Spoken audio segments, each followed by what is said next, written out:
Okay, hello and welcome to this video on language techniques. We are going to sort of have a little bit of a revise today about some of those key language techniques that you guys need to know, you need to be familiar with them, and you need to be able to recognise them in texts that you are seeing in your reading exams. So, what are language techniques?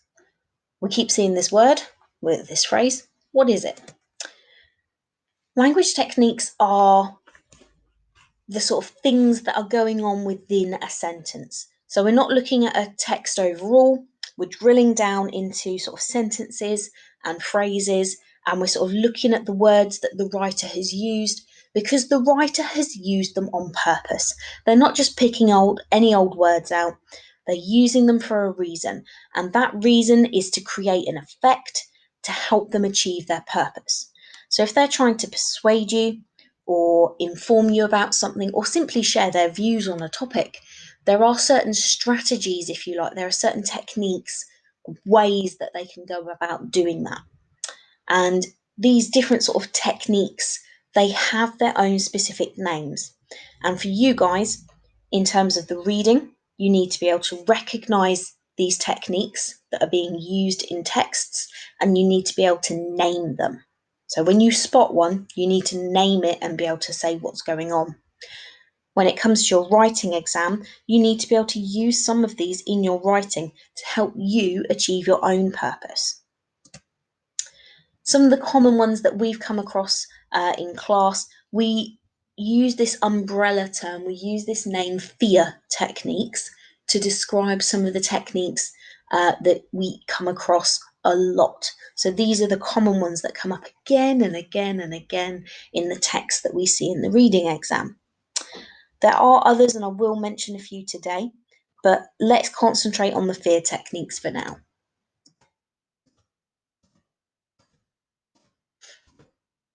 So each of these letters, they stand for a different technique that we might come across, such as facts and statistics, emotive language, alliteration, addressing the audience or direct address, rule of three, repetition, and rhetorical questions. Let's kick off with facts and statistics then. So facts are something that we know to be true. We can prove it, we'll have evidence.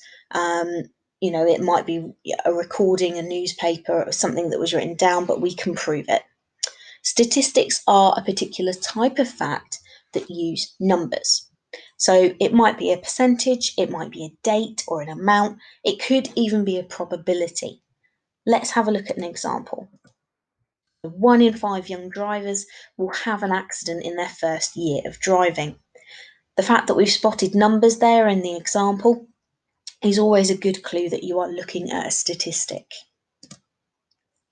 Emotive language. So, emotive, think emotions, feelings. On one hand, the writer is trying to create an emotional response. They're trying to get the reader to feel something. So, they might go about this in an indirect way. They might talk about a topic that could upset you, that could make you feel guilty about something or angry to try and get you to take some action. But they might also use words that talk about feelings very directly. So, for instance, feeling stressed out, why not try a calming activity like yoga?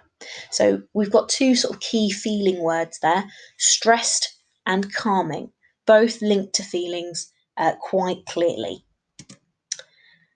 Let's look at alliteration then. So this is where we have a repeated sound or letter at the start of several words together. Usually when we see this in a text, we might be looking at 2 or 3 words. I'm going to give you an example though that is quite extreme. Hairy Harry hated having his hair cut. So the h sound is repeated again and again at the start of each letter, at the start of each word. Again, it's very memorable, it sticks out in the audience's mind, very deliberate on the part of the writer. Addressing the audience, also known as direct address. This is simply where the writer talks directly to their audience. They'll use words like you and your to create that kind of one-to-one relationship as if they are talking specifically to you, even if they are talking to lots and lots of people. For example, if you want to know more, you can go to the website.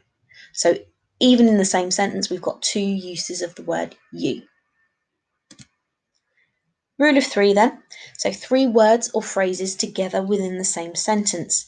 You might remember this one from GCSE, everybody. So it looks a little bit like a list. The pieces will be separated by commas and the word and or.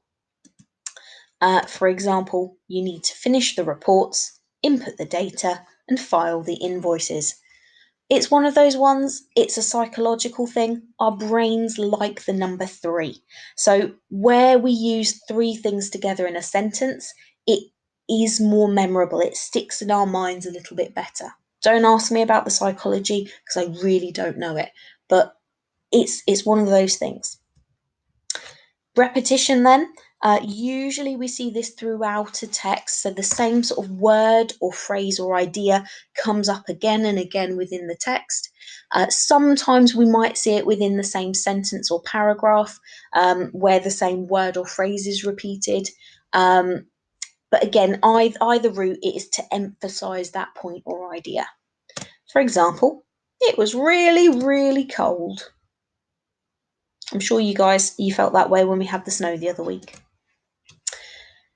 Rhetorical questions then, so our last R in the FEAR techniques, a question that does not require an answer. I think this is one that you guys know quite well, but my hint to you, when you are looking through a text, you're trying to find these language techniques, if you spot a question mark, don't pass it up, double check it, but the likelihood is that you are looking at a rhetorical question, one that does not require an answer.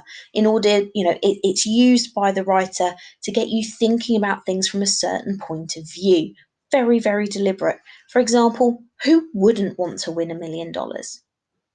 Who wouldn't? The answer is kind of obvious, isn't it? So it doesn't actually require us to answer it out loud.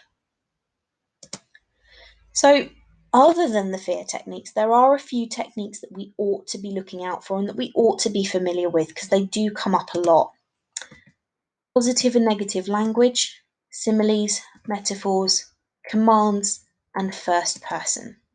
So make sure that you are familiar with these, and if you're not, please revise these.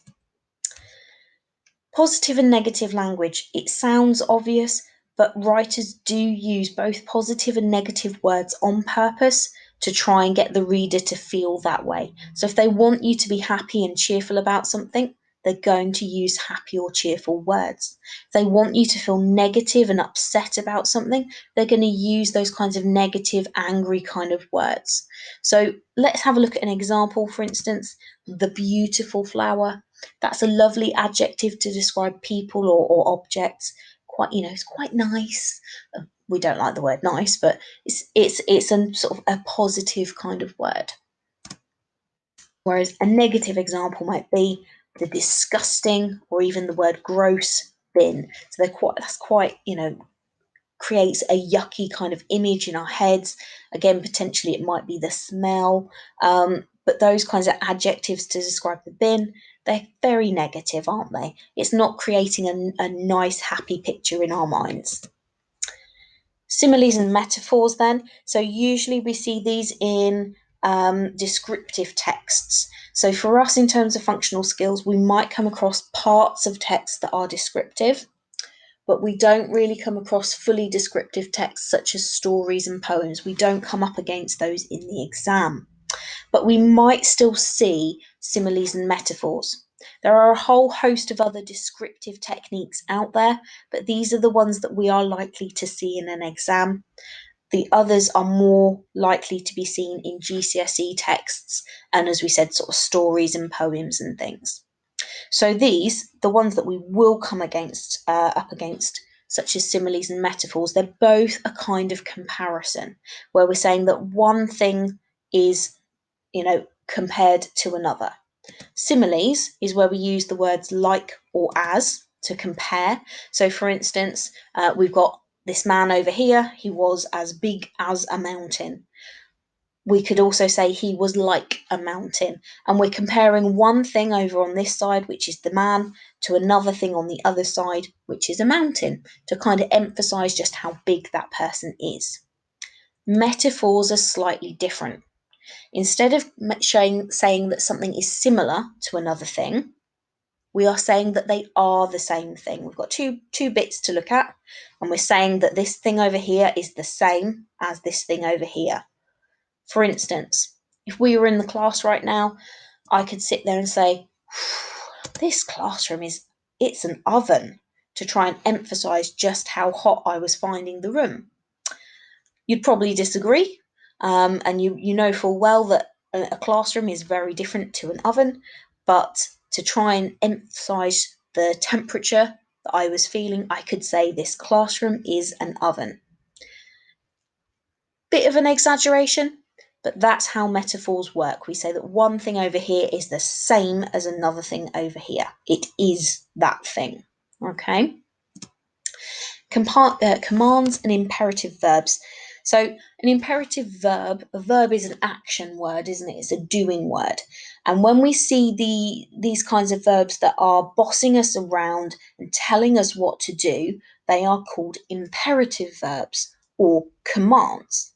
So when you spot these kinds of words that tell you what to do, such as do this, do that, sit down, stand up, walk over there, write the report, be quiet, those kinds of words that boss you around and tell you what to do, they are commands. We could say imperative verb in an exam as well. Either is absolutely fine, but we see these in an instructive text or an advisory text when we are being told what to do and how to do it.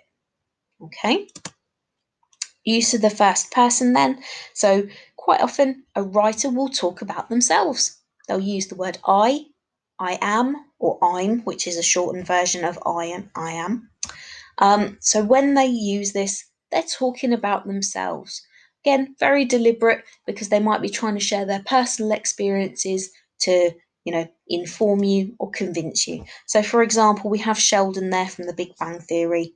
I'm not crazy, my mother had me tested. And he's talking about himself, isn't he?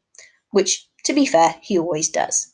But if we spot this in a text, again, we use those words first person, we can talk about it. It's something else that we can spot and we can use to help us answer our questions.